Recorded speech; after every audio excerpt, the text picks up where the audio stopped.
Please, Sorry. please let me introduce Sally Penley. Thanks. All right, thanks. I am going to come back to you here and tell you that what I'm going to present to you today is you wanted a refresher on Etegami, and a year ago I presented to a calligraphy conference, Letters of Joy, a program on Etegami that pretty much covers the waterfront. So it is 2 hours long. So there is a segment in the middle of it where I ask all of the participants to create an Etegami postcard for Ukraine. And I'm going to cut that part of it out and then continue with what happens after that. So it comes down to a pretty reasonable amount of time, and we'll finish up hopefully on time. And I'll be available for questions and answers at the end too, as well. So let me pull this up.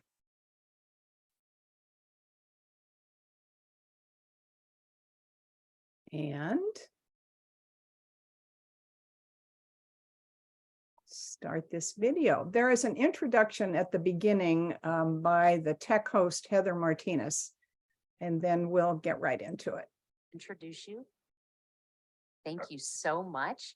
All right, let me just check here. Great. Welcome everyone to the Art of Etegami with Sally Penley. This session is sponsored by Write On Calligraphers as part of the 2022 Letters of Joy Conference. Sally Penley is a graphic designer and lettering artist living in Olympia, Washington. She began her calligraphic journey almost 40 years ago and became enamored by Etegami about 6 years ago and is now hooked. She is a caring and enthusiastic teacher, and I believe you will experience firsthand the passion that Sally has for Etegami as she shares with us how we can make our own Etegami art with simple drawings and lettering. So Sally, I believe we're ready to be inspired. Are you ready to begin? I believe I am. All right.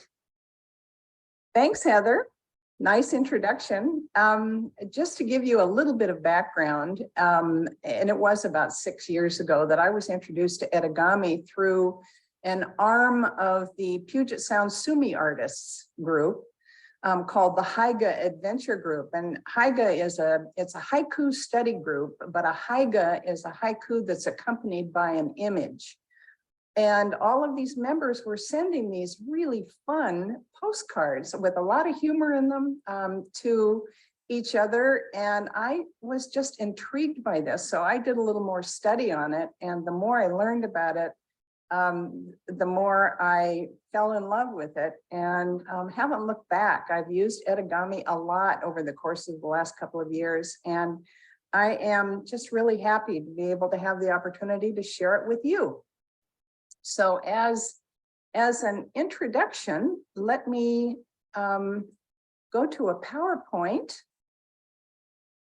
and, well, now it's, Go ahead. go. There we go. Okay, can you all see this? Yes. Whoops. All right. The Art of Etegami, and my beginning slide here is an appropriate one because it really is a lot about giving joy and in the process getting joy. When you send an Etegami postcard, usually, you are the pitcher and you're thinking about the receiver who is the catcher. It is just a really fun way to connect with people. So what is it? It literally means picture letters, and it usually is a postcard. And it was created by Kunio Koike in Japan in the late 60s, early 70s.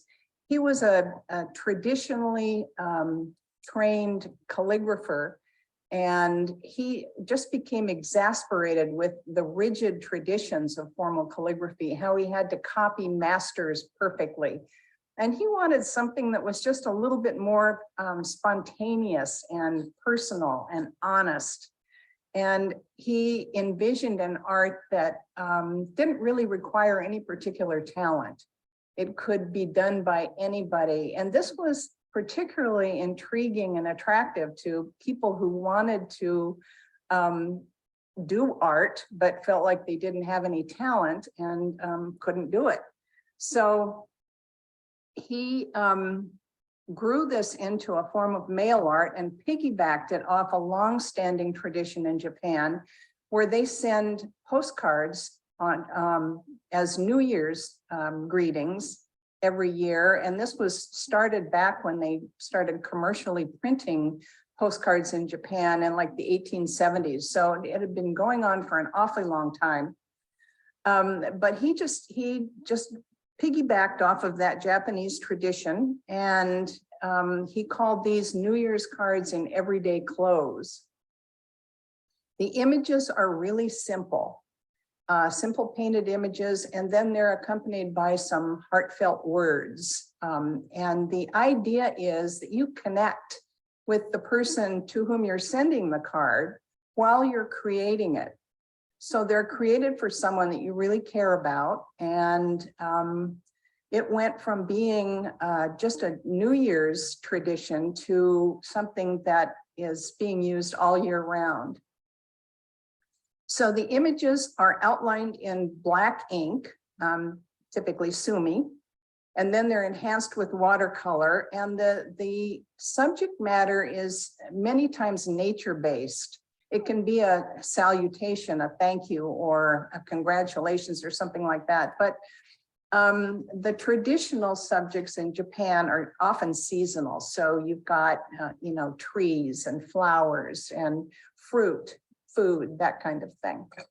And these images here are typical Japanese etegami. So we've westernized it. It's found its way here in the Western world within the last few years, I would say the last 10 years or so, and it's taking off like wildfire. And with the westernized etegami, there are some things that we've done to sort of westernize it. But the words are written in this really almost childlike way. And there is a clumsiness about it. Clumsy was a word that Koike used, but I would think it's more like organic or maybe inelegant. They're created very spontaneously. You don't have any prior sketching or writing it down before you actually do it. What you do is put in your mind a picture of the person you're sending it to and think about what would resonate with them.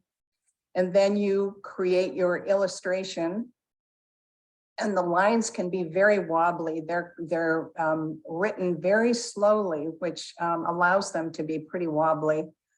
And another characteristic of etegami is that the image usually bleeds off the corner or the side of the card, which makes it like you're up close and personal with that image, instead of just having a little image of, in this case, a goose that's in the middle of the page. This is just much more interesting. And then you sign it with a chop, or a hanko in Japanese, which is basically a signature chop. And that is just a little carved image that represents you. It can be an initial, or it can be a picture of something that is indicative of something about you. And you chop those in, stamp those in Chinese red or vermilion. So the supplies are pretty standard. The standard commercial postcards are made by Canson and Strathmore. And then the Japanese postcard is the Akashiya, or the Kuretake postcard. And those have kind of a bleed or a blur factor to them, almost like you're writing on rice paper. So that makes them look just a little bit more Japanese authentic. But you can also cut them out of your own 140-pound watercolor paper. It needs to be stiff enough that it's a card that will go through the mail and not get ruined or bent up. So usually 140-pound watercolor paper is good. Ink is Sumi, either commercial liquid Sumi or stick ground on a Suzuri. Watercolor, I use the traditional Gansai Japanese watercolor because it's mineral based and it has just a little bit more staying power for something going through the mail. It also is kind of like a gouache, so you can use it in a more opaque form as well as transparent. And in the westernized version, we also use shaved pastels for the addition of color. I'll show you some samples of a lot of these in a couple of minutes. Or you can use tissue paper collage. Brushes, usually one smallish Sumi brush that comes to a very fine point, and that's the one that you would use for your drawing. And then of course a watercolor brush to add your color. Some paint dishes, some water cups. I usually have 3 water containers, one clean water, one dirty water, and one somewhere in between. And then, your stamp or your chalk. So how to, again, the characteristics that make the Etegami unique. One of the primary ones is that you are really connecting with the person you're sending it to. You select a subject that resonates with that person. And then you hold the brush vertically, perpendicular to the paper with your elbow out. And this sounds like you're losing control when you do this, but that's the idea. That's how you achieve those living lines that the Japanese love so much. So you draw the lines very slowly, and that causes the lines to be pretty wobbly. And you bleed the image off the edge of the card. Another thing that is unique to it is that you leave a lot of white space. This example here is probably not a very good example because the rest of the card is over here off the edge of the slide, and there's a lot of white space here. But you get the idea. You want your image to breathe, and usually limit your colors to no more than 2 or 3. Excuse me. And don't go back and fix those lines. It's the wabi-sabi imperfections that you're trying to go for anyway and enjoy. You add your message or your haiku to accompany the image, and then you stamp your chop and you mail the card, and they say it's not a true Etegami until it's mailed. So briefly, there are 4 steps in creating an Etegami. The first is, of course, your simple Sumi line drawing. The second is the addition of color. The third is the addition of a few carefully chosen words or a haiku, and then adding your little chop to sign it.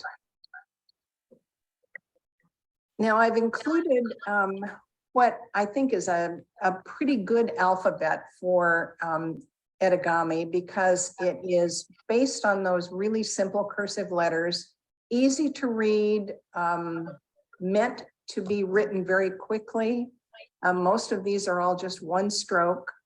You can bounce the letters. It's best to keep your message to just a few words, but keep it compact. Don't be able to drive a truck between the lines, but keep your message tight. And then again, and this is one of the true draws, I think, to Etegami, and that is perfection is just simply not an issue. The clumsier, to quote Koike, the clumsier it is, the more appealing it is and the more charming it is. So most of you are calligraphers, and I teach this also to non-calligraphers. But I say if you spend some time tracing and copying the letters just to build some muscle memory for the shapes, pay particular attention to the A, the N, and the O. Most of you know this, because those inform most of the rest of the alphabet. And the capital letters are short, just like in italic. They're only half again as tall. So it's a really sort of tight alphabet that is pretty conducive to this type of thing. Here are some examples of some traditional Japanese etegami. I wish I could translate some of these. And if I could, I think you'd find that there's a lot of humor here too. Especially down here, the tortoise and the hare. And there generally is a lot of tongue in cheek and a lot of humor to the messages that go with these cards. But you can see that they are, and here, the addition of the color down here is probably on a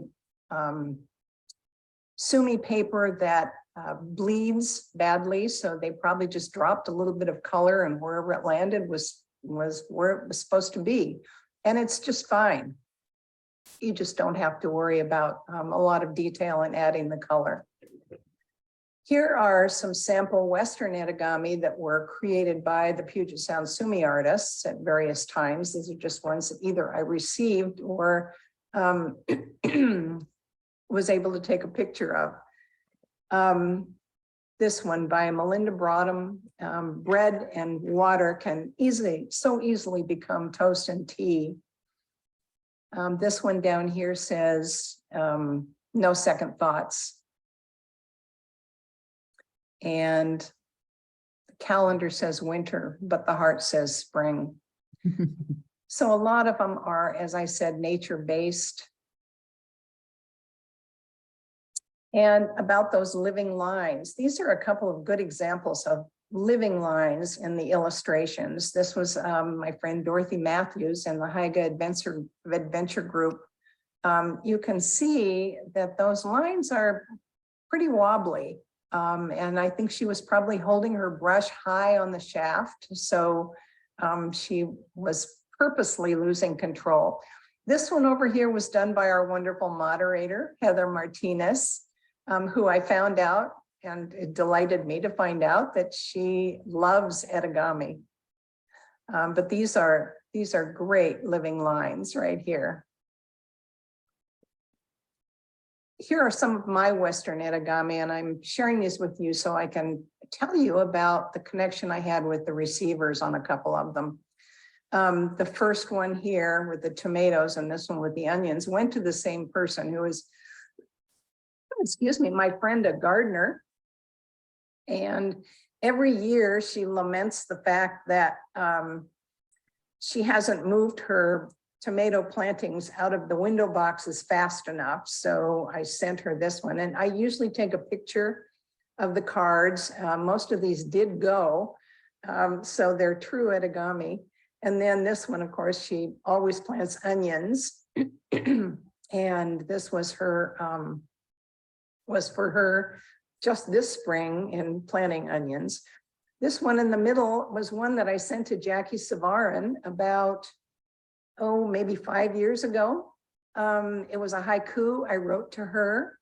Hand and brain well honed, lessons learned with gratitude, teach extraordinaire. Excuse me, I have a frog. So this one down here was done with a napkin. We'll talk about that in a little bit. You don't necessarily have to draw these images, but there are some great images already made for you out there that you can just cut out and glue down. And then these other ones about maybe getting together Friday for a glass of wine. And don't forget to add humor. This was for a friend of mine who is a painter, who is always talking about how the muse won't visit, so she can't create. And so I sent her this one. Don't wait, forget the damn muse, go create. This one down here was done for my husband, because he and I are always having words about how green you should buy bananas. And so I did this for him, nanner, nanner, nanner, and also this to encourage him to get out and fish. So you can see if you can add some humor and think about the person you're sending it to, it becomes really pretty easy. For inspiration for your images, I just go to free clip art for example, this one was for spring. Free clip art illustrations spring. If you Google that, it comes up with a whole bunch of them, and you can pull off ones that you like and stick them into a Word document, and you've got some images to inspire you for Etegami. Here this is one I did for fall as well. I wanted to introduce you to Annette Makino. She's from California, and she presented a program to our Puget Sound Sumi artists recently. She's a collage artist who writes haiku and does haiga, which is again her haiku with accompanying images, but she also is an Etegami enthusiast, and she uses her collages on Etegami. If you want to be inspired, you can go to makinostudios.com and see some of her work. She's also written a book that's pretty good.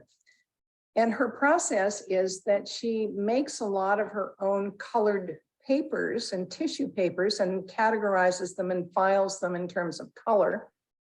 And then she pulls out, for this particular one, she was using blues. She pulls those out and uses them for her collages. She brayers acrylic paint onto rice paper or mulberry paper, and then uses that on a jelly plate, and then uses that for her images.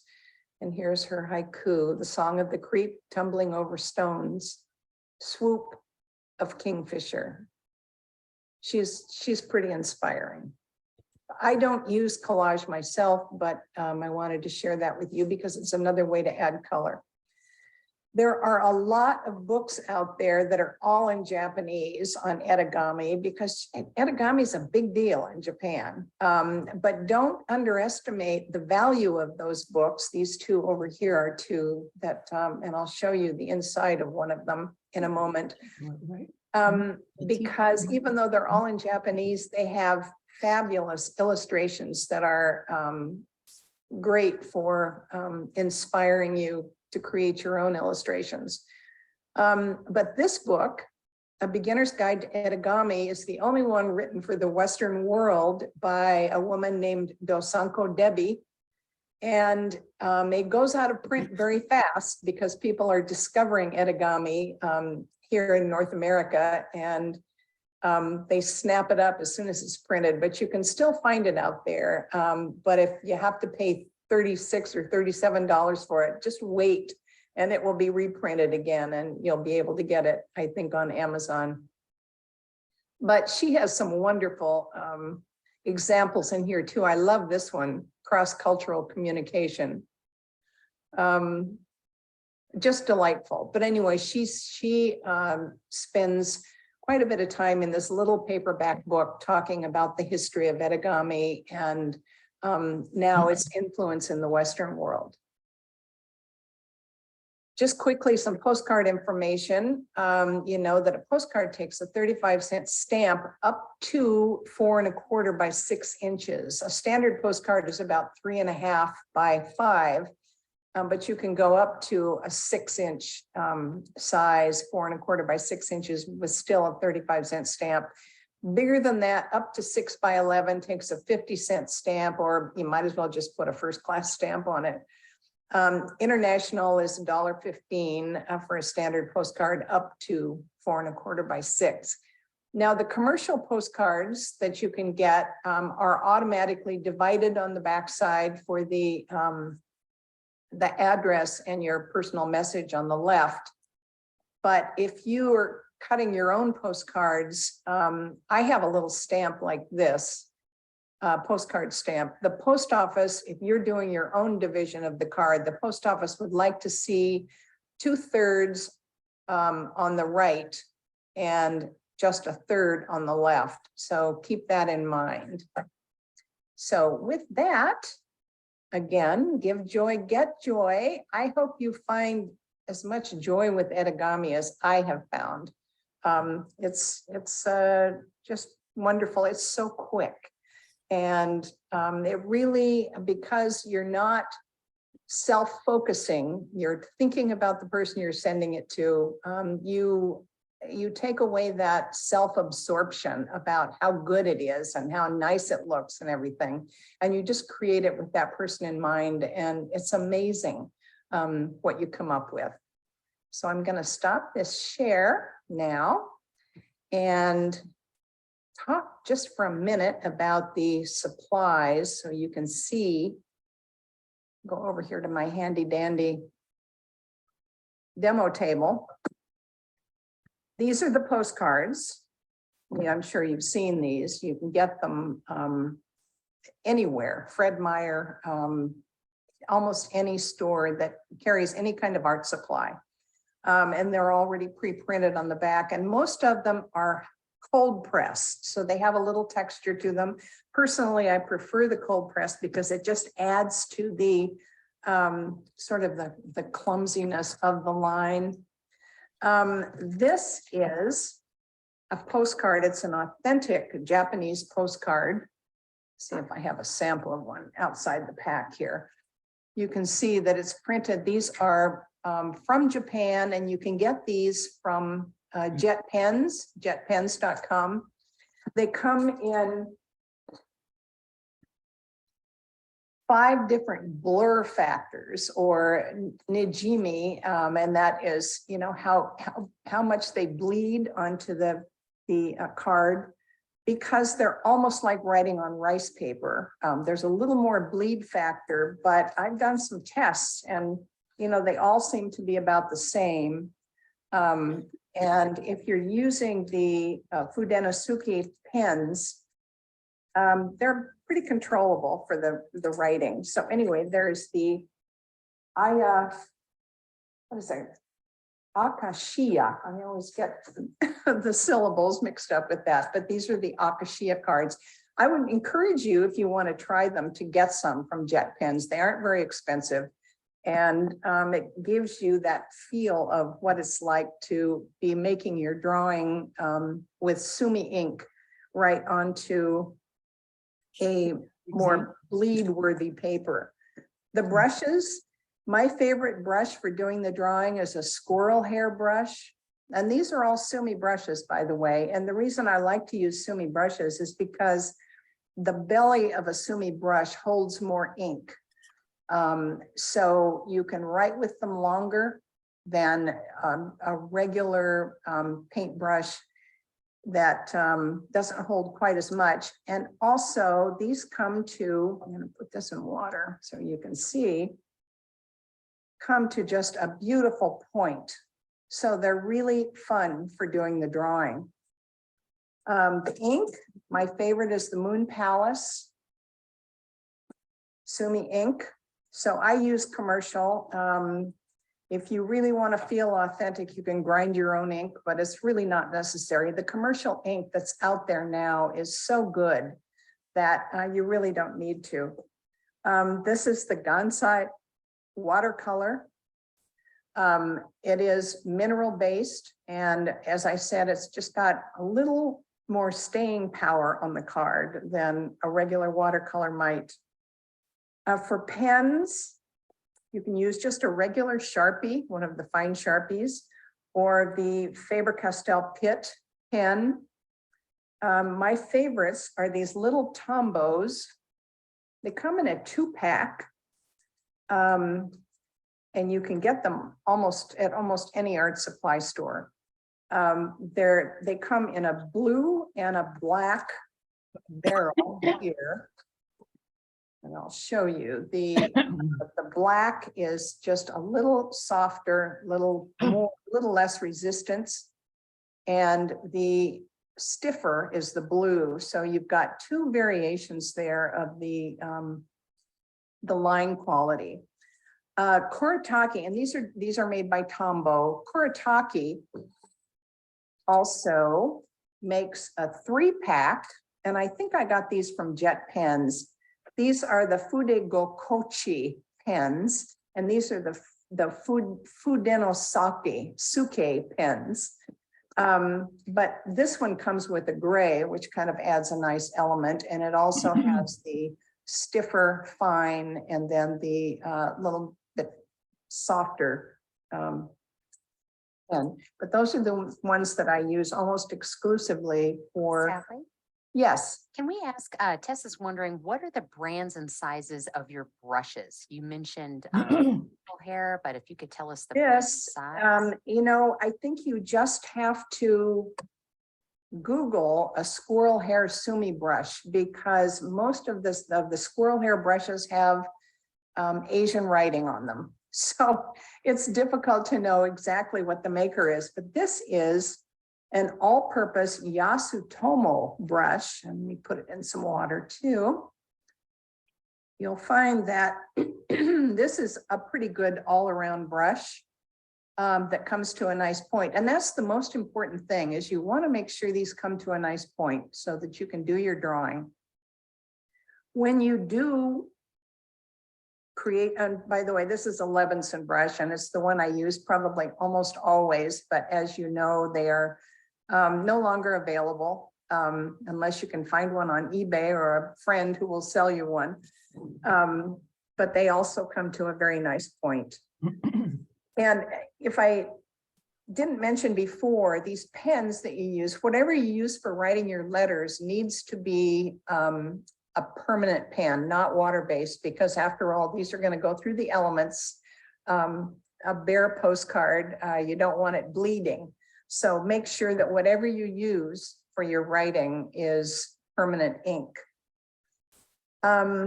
Let's see, this, I always have some bond paper at the ready that I put under the card. So if I'm going to bleed my image off the card, I've got something I can bleed onto to do the whole image. If I can't visualize what just part of the image would look like on the card, that's a way to do that. So if you have questions about any of these, and by the way, you can use any watercolors. You can probably use any brush that comes to a fine point. But do use the Sumi ink for your drawing, because it has a black richness that is hard to find. You could probably use an acrylic or an FW black, something that's not going to run, but the Sumi is the most authentic for this particular kind of work. Okay. So what I want to do right now is demo. First, we have to clean off the demo table here. And I think I'll use the Yasutomo brush because it's one that is most readily available if you want to get one of those. And as you know, with a Sumi brush too, you always dip it in water first. So I have just made this wet, get all the excess water out of it, because it pulls the Sumi ink in better if it's wet, and it won't if you just start with a dry brush. This is, by the way, something that I usually work on is one of those Dollar Tree chopping mats. You get two for $1.25 now. It's $1.25 tree. But they are fabulous. It's got a sort of an opaque surface and a smooth surface. They wash up beautifully, and you can get Sumi ink and everything off of them quickly. So I usually always work on those mats. So here we go. If you have some bond paper handy, and if you have a brush in your hand, and by the way, I'm left-handed, but it really shouldn't make a difference. But just a quick caveat to let you know I am.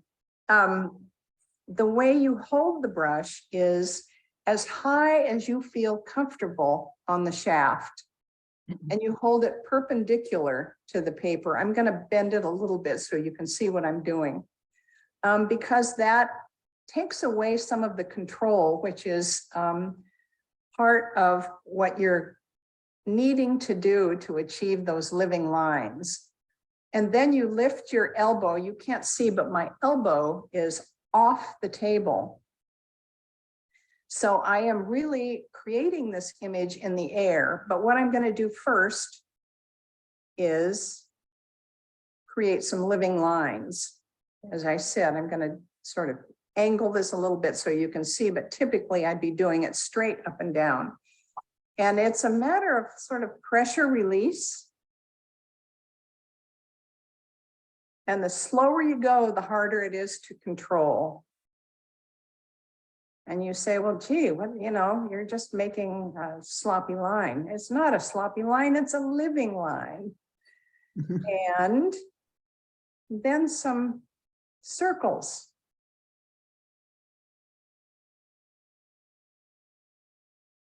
And you can make radiating circles. And it's, if you're using just the tip, you can go from a really thin to something that is considerably thicker.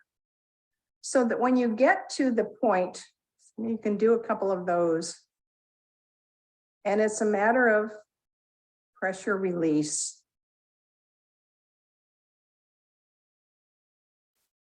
So those lines are a lot more interesting than something that is very controlled and has no sort of difference of line quality to it. So that when you get to, see if I can do this over here, where you're going to create some kind of image here. For lack of a better thing to draw, I'll just kind of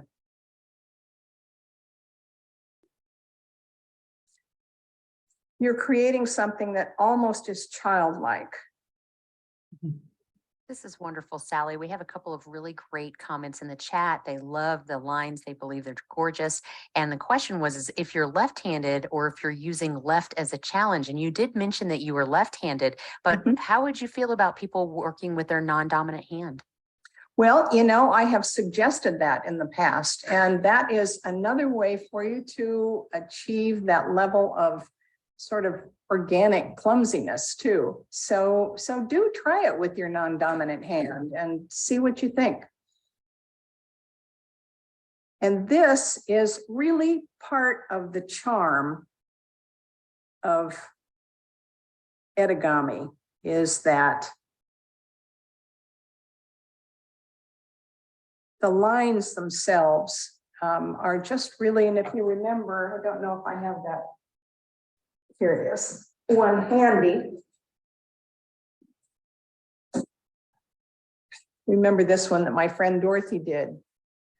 You can just see how nice those lines come out, and they just sort of speak to you more, I think, than a really controlled line. And the other thing, when we get to adding color, you'll notice that she hasn't completely filled in. When we talk about white space, you want to leave a lot of white space, but you also want to leave some white space within your image. You don't want to fill in the whole thing, or you want to have some variegated colors, sort of like that too. So have you had a chance to try some of these living lines? As a matter of fact, I'm going to use my non-dominant hand. You can see there's really not as much, or not very much difference between the two.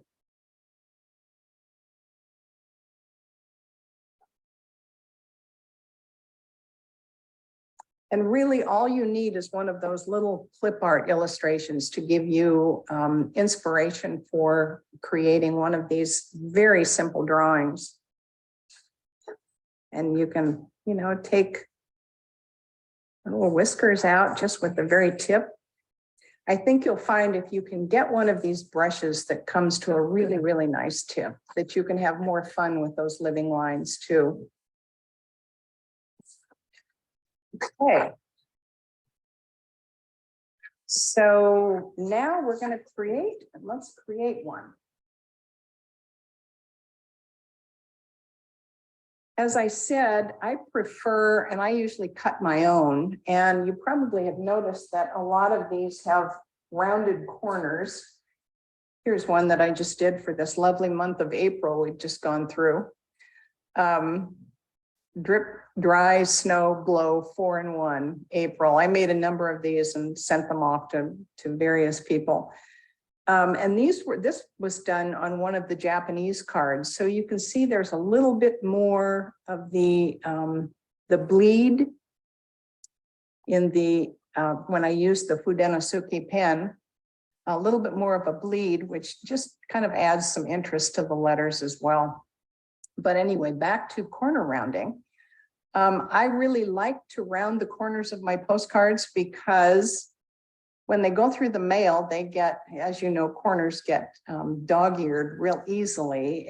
It really preserves the life and the quality of the card, I think. And it also just sort of adds a polished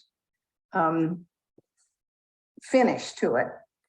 And let's see, this is, I have a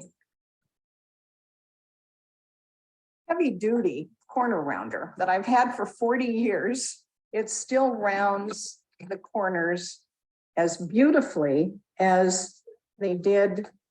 I'll do a sample here. You just stick it in the corner. This is a 1/4-inch die.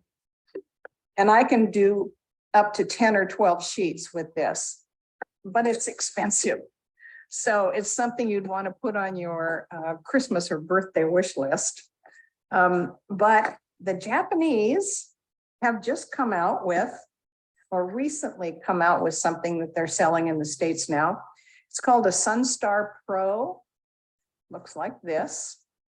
And the thing that's wonderful about this is you've got a large, which is the size that I just cut here, a medium and a small.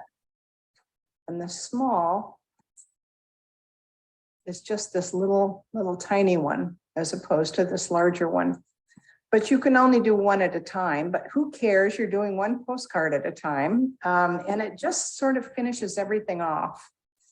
And Heather, if you want to put Sunstar Pro in the chat, it's made by Kado Maru. Yep, it's in there.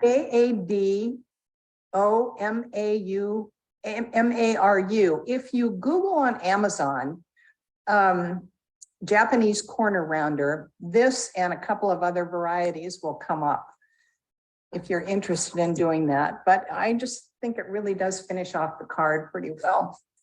So I'm gonna finish this.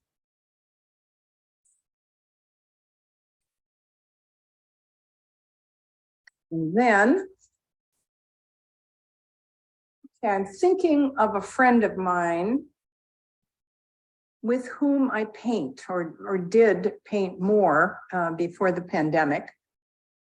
And so I'm going to send her a card, and this is where you can start off the card if you want to, just to get the edge.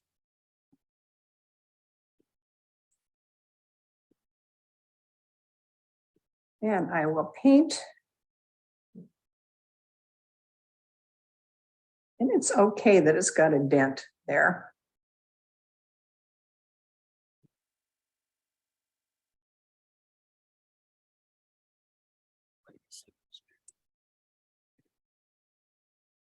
A couple of brushes here.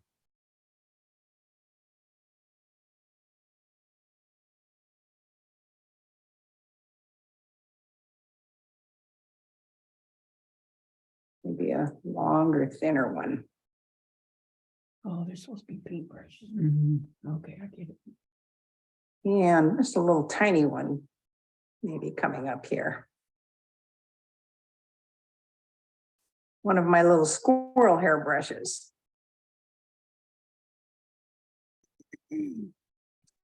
Maybe a drip coming off of that.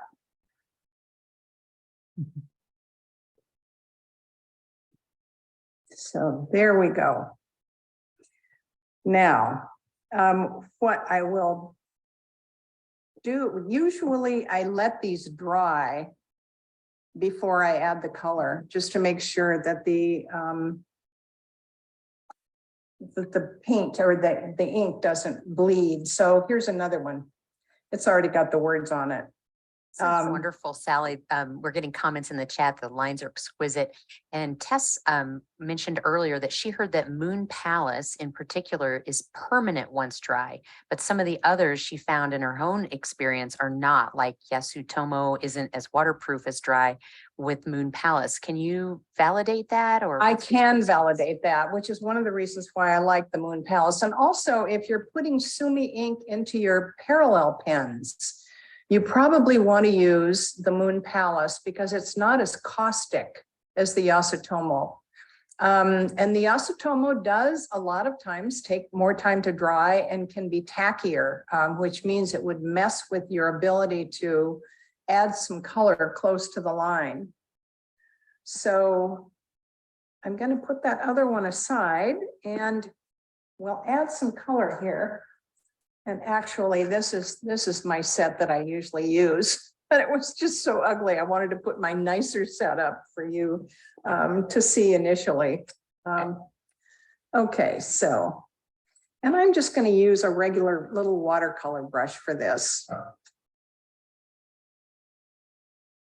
Okay, let's.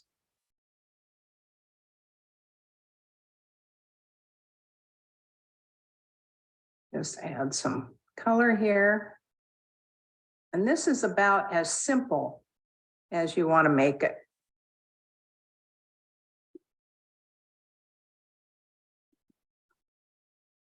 And you don't necessarily have to fill everything in. Leave some white space everywhere. Okay, let's see.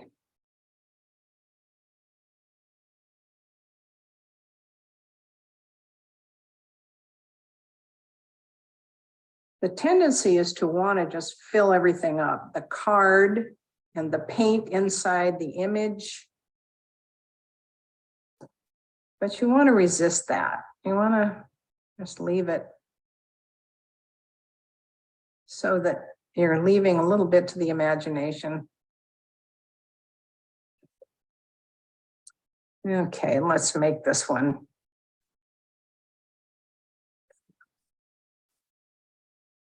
Sure what color this is, but oh, it's a blue. That'll work.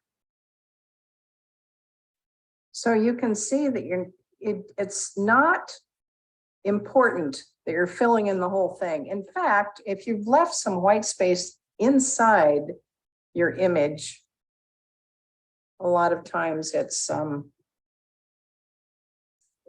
add a little.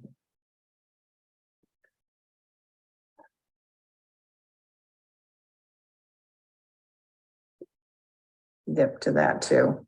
But I'm not going to fill the color in yet because it's wet. Okay, so this is probably enough color. And then after you've added the color, and resist the temptation to fill in the background as well.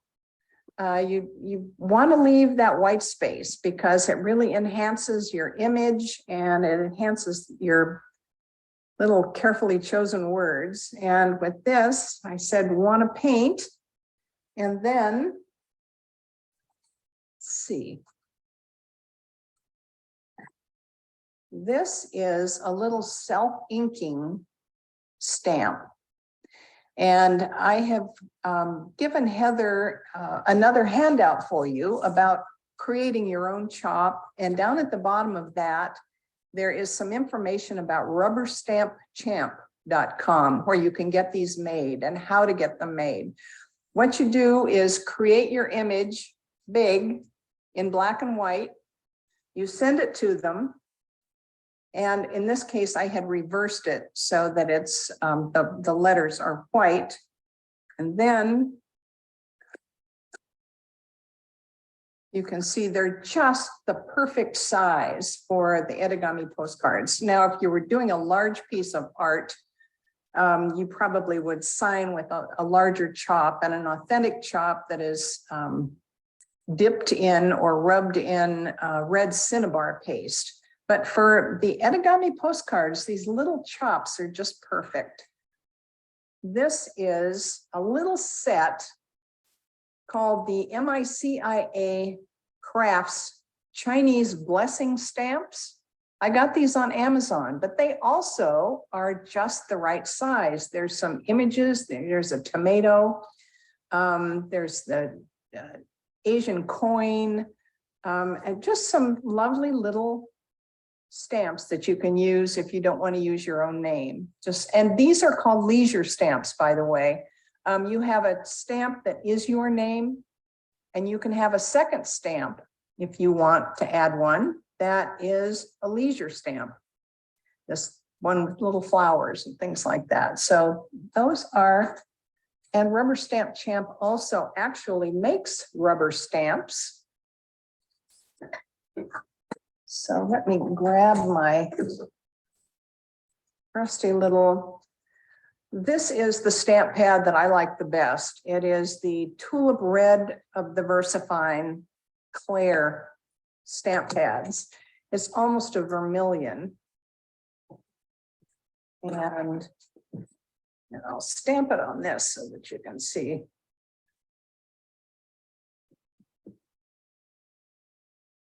That's the one I just did. So you can get, they can give you a actual rubber stamp that you can put on a stamp pad and use.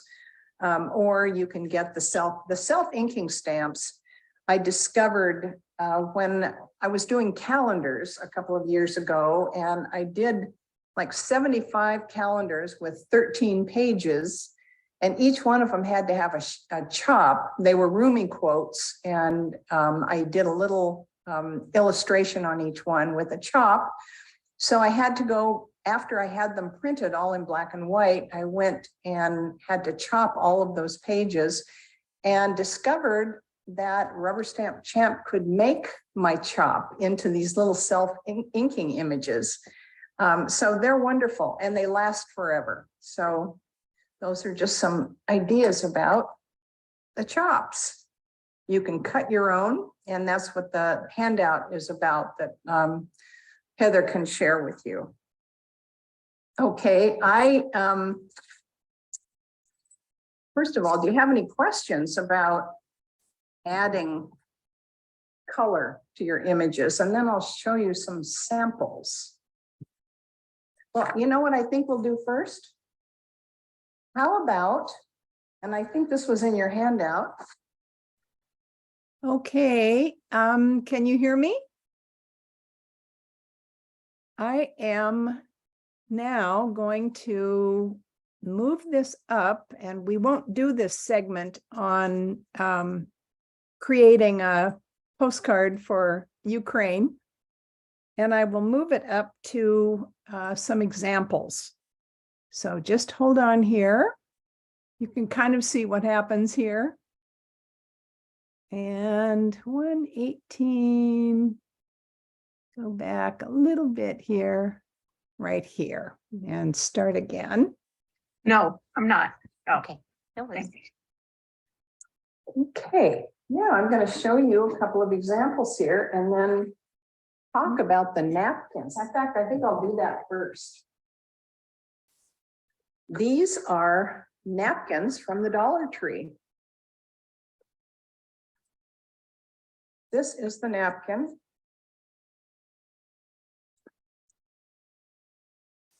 And I just cut out and I put a layer of matte medium down. And I put it, in fact, it really enhanced the color when I did that too. I just cut, you don't have to, if you look, okay.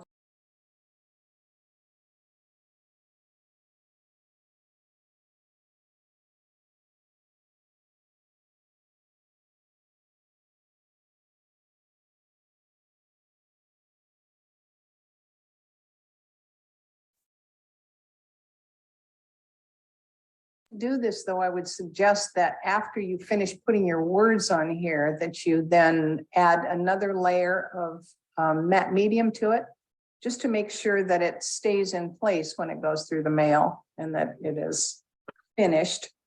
But anyway, this, and then I took a fairly fine pointed brush and I just went around the edges very quickly and finished it off, and Wake up in a see minute. that voila, I didn't have to think about creating that image. The image was pretty much created for me. It's a kind of a simple way to cheat, I guess. But it gives you some inspiration for a finished piece. And this one was also from the Dollar Tree. It was a napkin that said, "Eat dessert first." So I cut that image out and then went around it with the black Sumi. And don't forget, dessert first. This one I did last year for Lunar New Year. It was the year of the ox. And I had cut a image of the character for ox. And then I used these napkins. These are wonderful, but I didn't fill in the whole area. You see, I just cut out a circle and slapped it down, and wherever it landed, and you can see it's not carefully constructed here, but that's part of what adds to the charm of it, I think. There was that one, and you remember seeing the one with the pumpkin. There's another one I did with the pumpkin where I just went around. I cut off the curly Q here and then just added it back in, but the colors are really vibrant on these napkins, and the images are sort of Etegami type quality. So those are some possibilities for you. Here was this one. Cut it out again, went around with the black Sumi and made it into a Mayday, Mayday, which sounds sort of ominous for such a pretty day. Anyway, so those are some possibilities for you to explore, and you don't have to spend a lot of money. You can go to Dollar Tree, always has a goodly supply of printed napkins that you can take advantage of. Okay, so then these are some that I used pastel dust on. I actually painted this image, but then I added just a slight haze of blue in the background. Same thing with this one. And I'll show you how to shave the pastel dust and apply it. This was one that, or a copy of one that I sent to a student who was taking pointed brush from me. But this is how I added color to these, and it's almost like an airbrush quality. And you can go in, you apply the pastel dust with a cotton ball, but then you can go in with a Q-tip and you can reinforce or enhance that color in certain areas if you want to. Here's that one, the time for a transplant.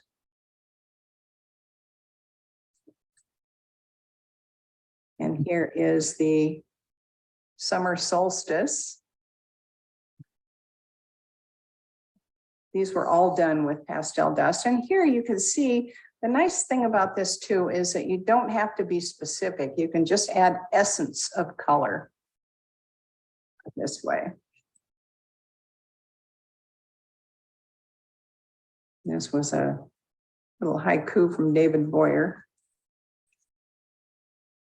This one originally was done for my sister-in-law who lives in Arizona. And when we complain about the heat, when we go visit, this is always her comeback, her quick comeback. So I did an Etegami for her. Yes, but it's a dry heat. And here again, this was just essence of color that was added with pastels. So this is just another form. Oh, that one was not pastel. This is just another way to add color that's just a little bit more subtle. Let's see. This is one that I had done for my husband as a Valentine a couple of years ago. Marking body parts, swiftly fading memories, lasting love so deep. That was a 575. Here's another one, one that I wrote. Furry bulbs of bloom, wintry days of memory, such a happy sight. Again, the haiku, if you do a 575, it really is too many words, but you can still put them on. Was a hoot, let's do it again. That's cute. Bon voyage. As you can see, if this had been a little suitcase right here next to the words, it wouldn't have been nearly as effective, I think, as completely bleeding it off the edge of the card. Here's the one about onions that, and I think these were mostly in the PowerPoint.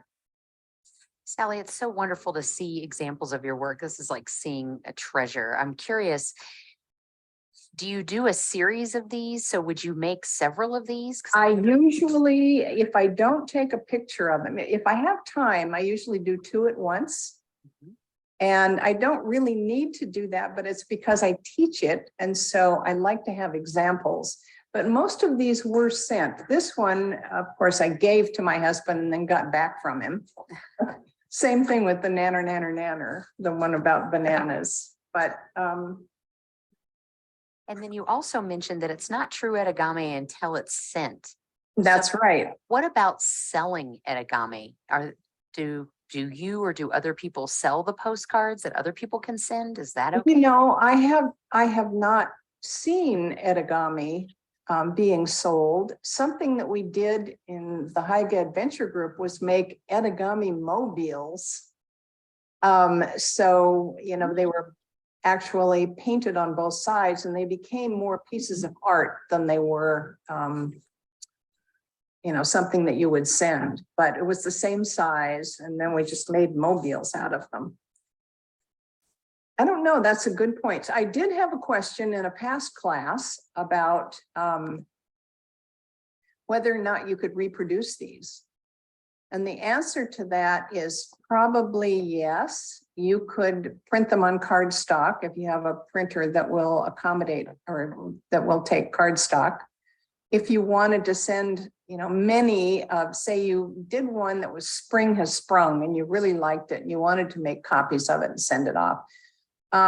You need to do something to make it absolutely personal if you're going to do that. And I would say you would then stamp it manually afterwards or sign it or do something to it to make it a piece of art from you rather than a copy. Thank you. Now, stickles, for those of you that know about stickles, they're wonderful on these cards because it goes through the mail well, and I don't know if you can see the stickles. This is just the little dot of stickles. All you do is just put a little dot in various places, and it just adds that little bit of bling if you want to add some bling.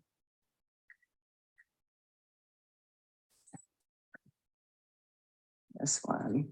And so it begins, a crocus head, spring. Same thing. You can see there are some stickles around the spring. Rain, rain, go away. Up here around the sunshine, there are some, you can see the shine and the shimmer. It just adds a little extra something. Arizona bound, again, around the sun. Just don't overdo it. You know, you can overdo the bling, and I'm not a big bling fan, but just a little dot now and then, I think is, this one is really crusty, but it had some silver stickles. Let it snow. But can you see how much better these are with the rounded corners? It really does finish them off. And as I said, it not only gives it sort of a finished polish, but it also protects those corners as they go through the mail. And you want to make sure that your postcard, if you're going to cut your own, that the postcard is at least 140 pounds, because you want it to not get totally roughed up in the mail. Okay, something I would like to suggest that you do, this is rice paper. get yourself a piece of rice paper and try doing what would be a postcard, Etegami postcard on the rice paper, so you get the feel of the bleed. Most all of the traditional Japanese postcards have some element of bleed to them, and many of them are done on rice paper and then dry mounted onto a card so that they become, you know, they have that sort of Japanese flavor to them of a Sumi painting. You can do, this was done with just the very tip of the squirrel hair brush. So I was able to get some really fine lines in here. But then you can, the minute you sort of stop, you can get the little dot effects, and you can get the heavier. And of course, if you're working on wet, you're going to get more of this, this bleed. But it's really fun to really understand what happens when you're working on rice paper and what most of the Japanese people use for theirs. And it is they call it nijimi. It's the bleed factor or the blur factor. And so this was done with just a little bit more water each time in the brush until you get to something like this that bleeds quite a bit more. But it's fun, I think, to experiment with different kinds of paper, and one that is a little bit more absorbent. If you are going to, I think I have one handy. I always work on a piece of felt when I do this, because the felt will pull that ink through the paper and make it dry a lot faster. And it also, of course, protects the surface below, because when you do these, they bleed right through the paper, which is why it's good to have that felt available. But do try some rice paper. Let's see if I can just add a little something right here. I have to use a piece of bond paper since I don't have a felt handy.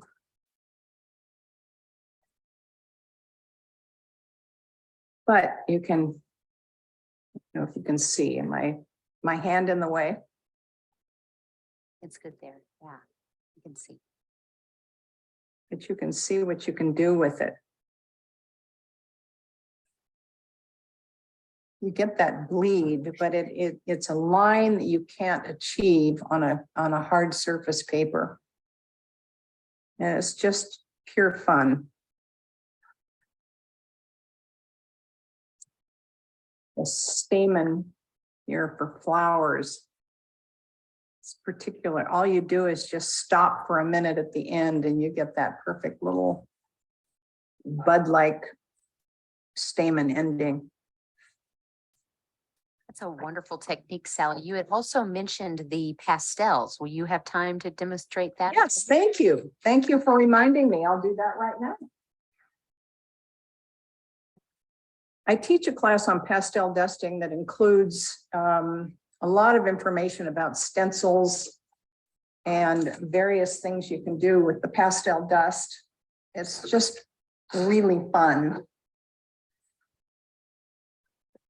In terms of kinds of pastels, this is sort of my go-to set. It's a Faber-Castell set, and it's half sticks. You don't use very much of this. This particular set is probably 10 years old. You don't use a lot of the stick. You use very little when it's transferred into dust. It's you just don't use that much.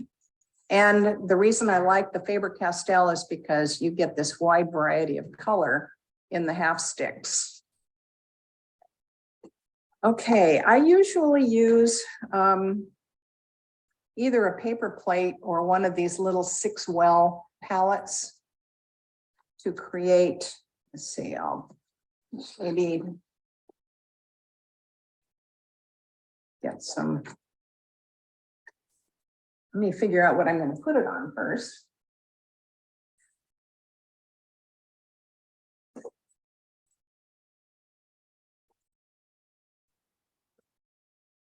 Okay, let's do this little eat dessert first. So I'm gonna want some pink for some peppermint ice cream. You use an X-Acto knife. And you always have a kneaded eraser handy. And the reason the kneaded erasers are used for this is because they're very tacky. And they pick up the dust really well for all of that errant dust that you don't want on your piece if you want to pick some up. So I usually have in my little pastel chest here, a little piece of kneaded eraser that I use. And I need to clean up this ink that's gone onto the mats. I don't get it all over everything. Okay, so let's do some pink. The way you do this is you hold the knife perpendicular to the pastel stick. And these are soft pastels, by the way. They are not oil pastels. You can't do this with oil. You have to use soft pastel sticks. Hold it perpendicular to the stick like this, and then just lightly scrape about that much. You don't need a lot. Then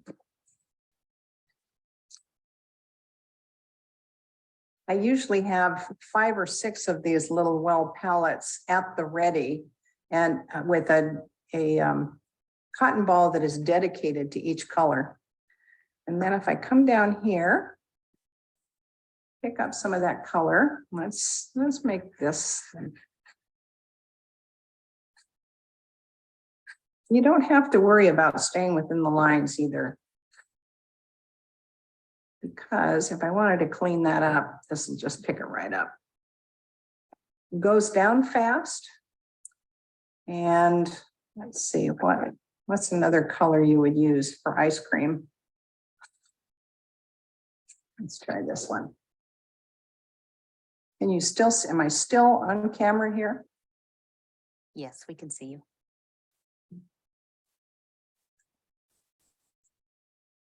Okay, there's that one.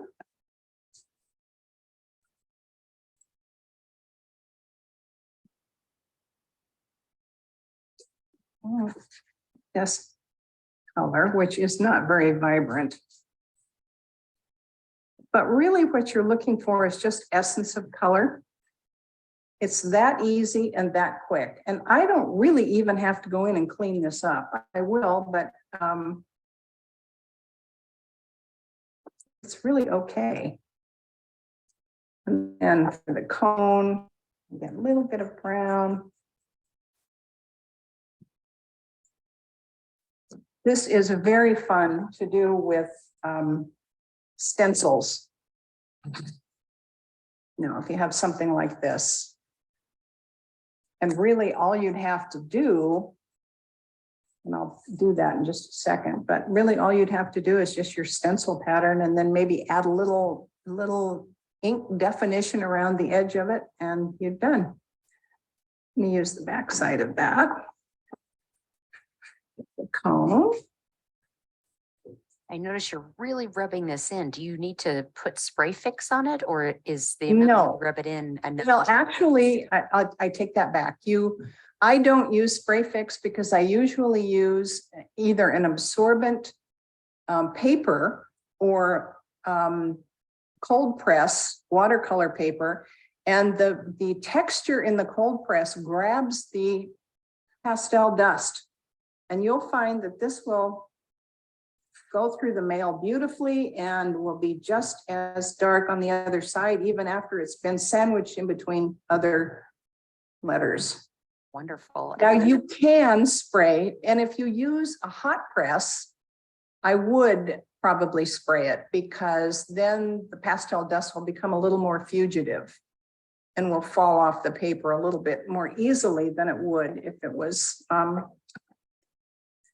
By the way, I usually have some wet wipes handy, and if you have one, because it can get a little messy and you want to keep your piece clean. And we noticed that you're using a palette there. Do you save your dust, or do you just take off as much as you need?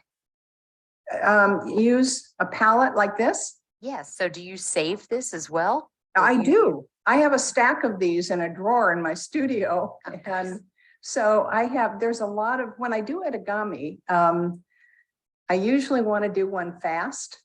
So if I have these at the ready, then I can just add the color very quickly. It's already, sometimes I have to add to it, of course. And the Etegami that I've done lately, I've just added that little essence of blue sky. And so that's why I've got sort of a turquoise-ish blue here. These are all, this is an ultramarine, I think. So I've got my skies all ready to go. But other than that, unless I am doing a big red apple or something like that, these are the ones I use the most. And the other thing is, I'm going to leave this white space. I'm not going to go around. By the way, this is a lot denser color that I'm looking at than you can see when it's down here on the little demo table. But then I can also go in with a Q-tip. See, I'll go back, get some more of this pink, or even just rub off a little bit of pink here.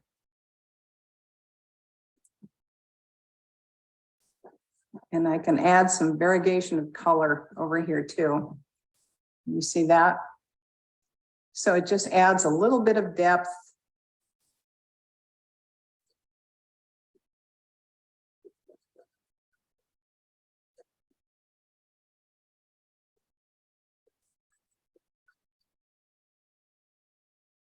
There you go. And this really wasn't very bright, so I think I would like to go in and just add a little more color.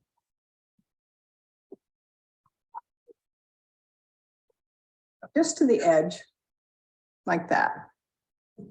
And I can do the same with the brown down here. It's amazing the effect that you can get with something so simple, because it's almost like you just airbrushed this thing.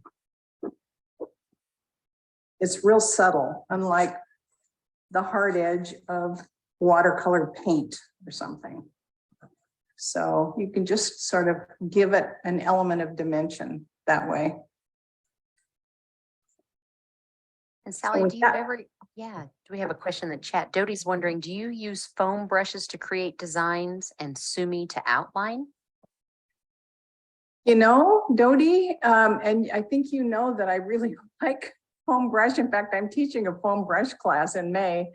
No, I haven't done that, but that certainly is an option. You can make such fabulous designs with the foam brush. Mhm. Stamping and, swirling and moving. And actually, I think I will try it. Well, I'm promoting your foam class. Oh, thank you. I just, I was wanting you to bring up your foam class for other people to know about it. Okay. But I had this idea. I thought, I wonder if that'll work. Let me experiment with it, and we may do that in the foam brush class. Okay, all right. The foam brush images are so wonderful just on their own, with variegated color and everything, that What does a foam brush look like? a foam brush, gosh, thought I had everything at my fingertips here, but I don't have a foam brush. Well, just half a sec, I'll get one. It's those little cheap, multiple different sizes foam stick things at paint stores.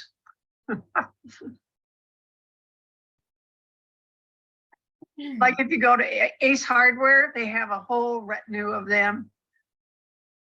So, and they're cheap. Thank you, Doty. You're such a maven. You're always so good at prompting when the next thing that's coming up. I'm glad you're also enrolled in her class. That will be fun. Well, I'm not, I'll be enrolled now. Yeah. Oh, okay.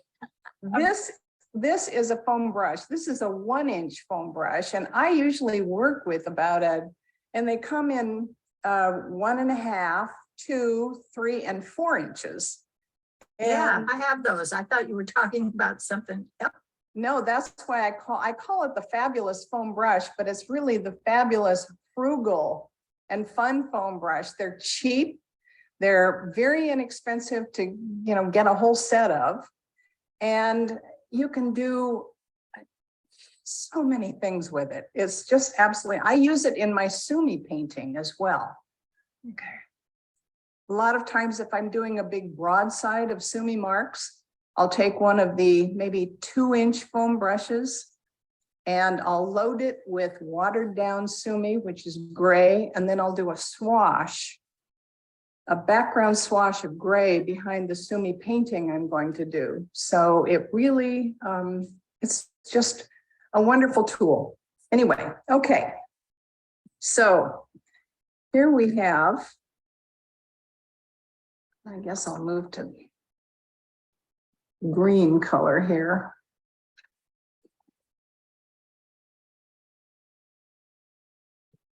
Mix in, and by the way, pastel dust, I am putting this green in with what was left of the yellow. You can mix the dust just like paint. And this is just a simple little stencil.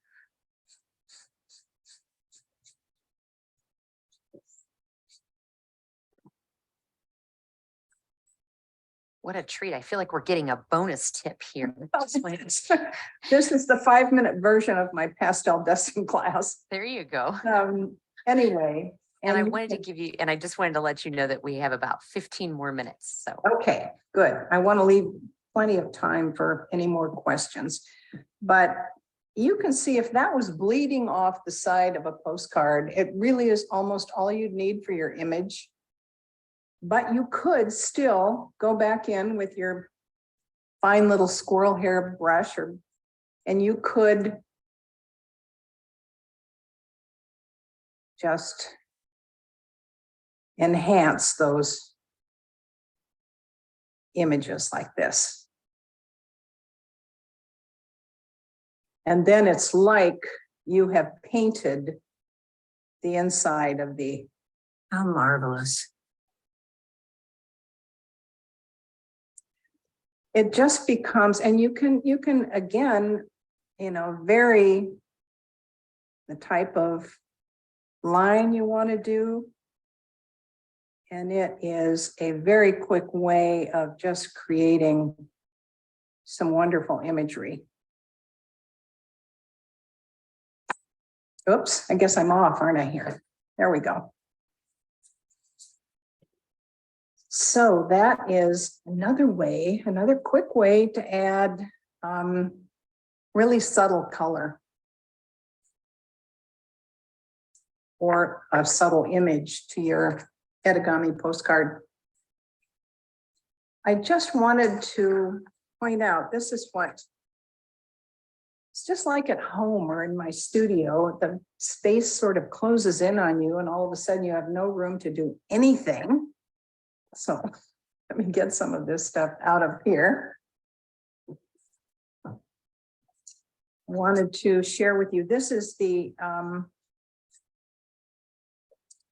handout that I've asked Heather to put in the chat. It's how to carve a chop. If you want to carve your own, a little bit about what kind of erasers you can use. But as I mentioned, pick up some of those little white colored erasers or white with the images on them at Dollar Tree because they really carve beautifully. Down here at the bottom, the reason I wanted to point this out is because down here at the bottom is all the information you need about ordering a small chop, self-inking chop from Rubber Stamp Champ. And the number, the 4910 is the small size, this size right here that I've been using. And it is, for return address and all of that kind of thing. But if you send them a little square, well, actually you send them an image any size in black and white. And then they'll reduce that down to just this small size for the self-inking stamp. And they're just perfect for the Etegami postcards. And then the other handout that I thought you might want is sample Etegami. Most of these are mine, but it just is a way to remind you of some of the things, and mostly about connecting with the person that you're sending it to. If you can remember the stories of, you know, my argument with my husband on the bananas, and that I sent this to my sister-in-law in Arizona, that type of thing. So with that, let me come back to you here so that you're looking at something other than my green demo table and see what questions you have about this infectious little art form that I have enjoyed so much, and I hope you do too. It's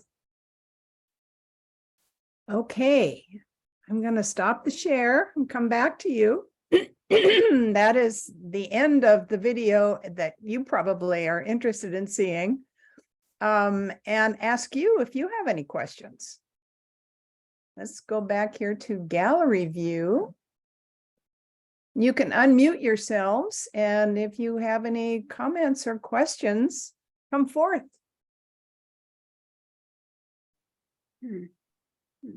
So I did have you a get question. anything out of that? I have a question. This is Emily.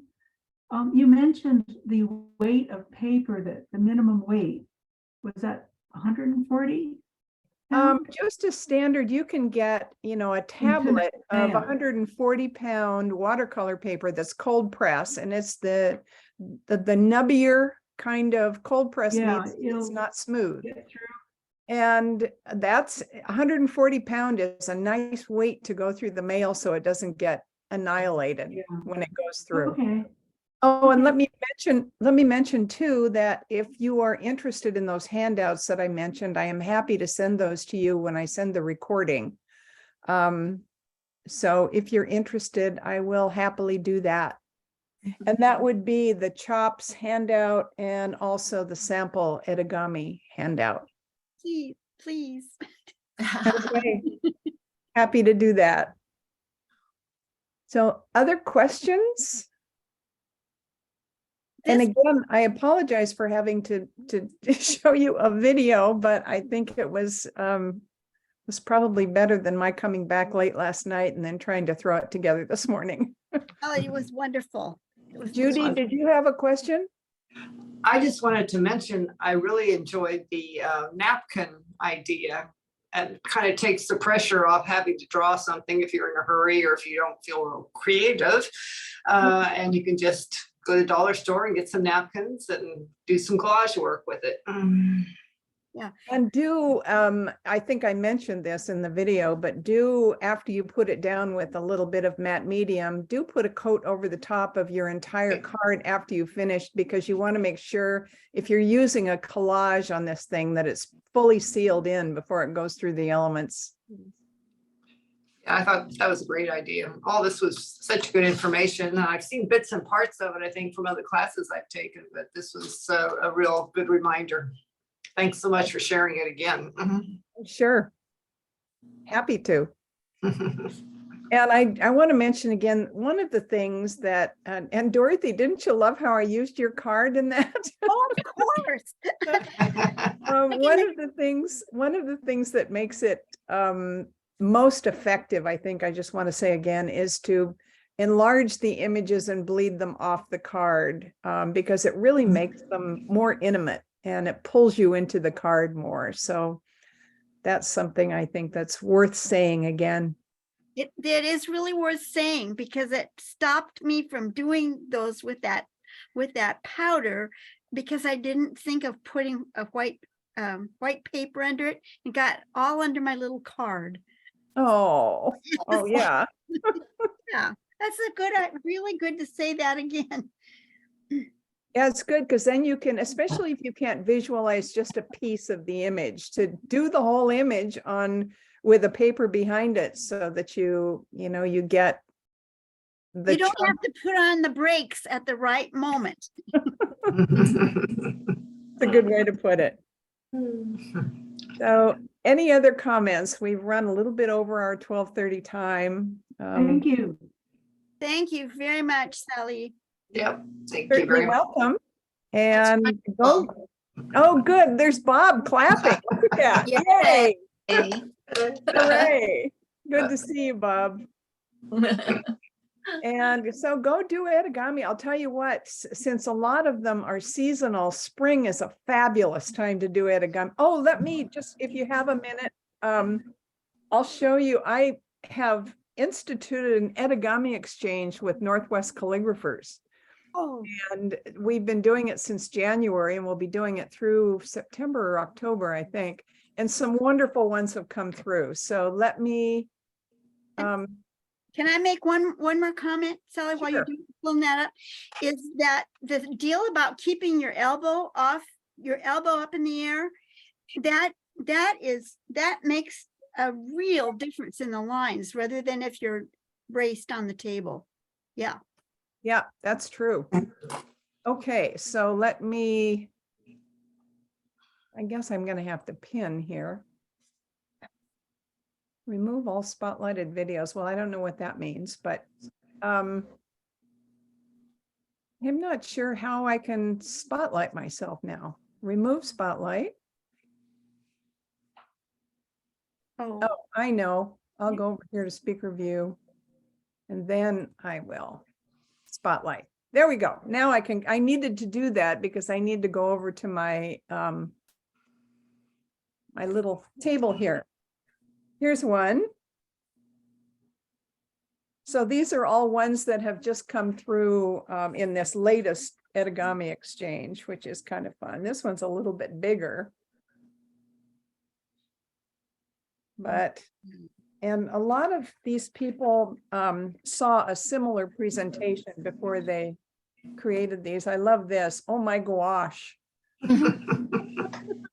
So they got the deal about making sure you throw a little humor in. And this was one from March from somebody. And this also, luck is what happens when preparation meets opportunity. Those were all from March. This one was earlier when winter was still upon us.